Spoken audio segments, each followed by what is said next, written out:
What's rocking, guys? Welcome to another player growth test, and here I'll be taking a look at Conor Chaplin, the 18-year-old striker who starts at a 54 overall.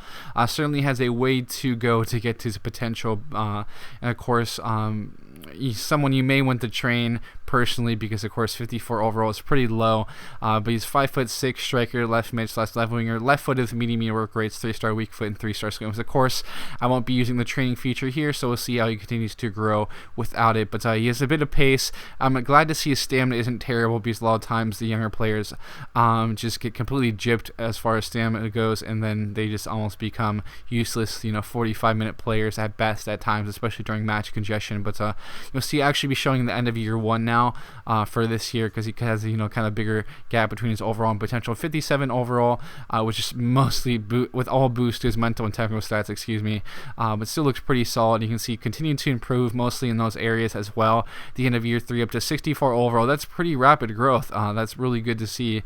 +3 and each of the years, I think it would be trying to do the math in my head, but either way, good work from him throughout the years.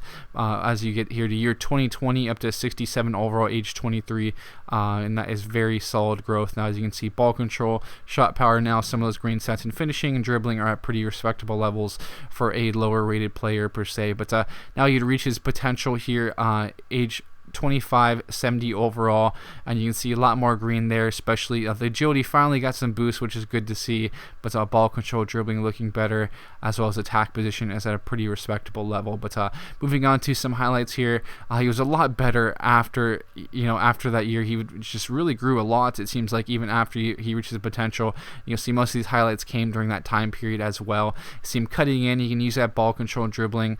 He's going to be very good in the lower leagues, in my opinion, especially if you can get that growth to your liking. I think maybe you can just go with the training, do the beat your man drill, get his agility up because his pace is solid, do the beat your man drill, maybe a finishing drill, whatever else you would like to do to improve him as a player. As you can see, he's pretty agile, pretty at times he can be pretty agile per se, but that's a very good goal regardless. It was a really good hit as well. You can see him here. These types of spaces are pretty nice with him. I think the dribbling and the ball control really help kind of override how poor his agility is, but as you can see, his ball control, dribbling are very good now, and he'd reach 75 overall at age 31. Of course, dropped a little bit with the mental stats, which is I just don't think that shouldn't happen, in my opinion, at least. With these players as they get older, it should be the physical stats, only the physical stats that drop. But you'll see 75 overall at striker, but 77 as a winger, 77 as a center forward, and 75 as a cam. Interesting to see. 75 overall as a right mid / left mid as well. Could also be possibly as a center mid, 68 overall now. But that's very good stats. Was really fun to use.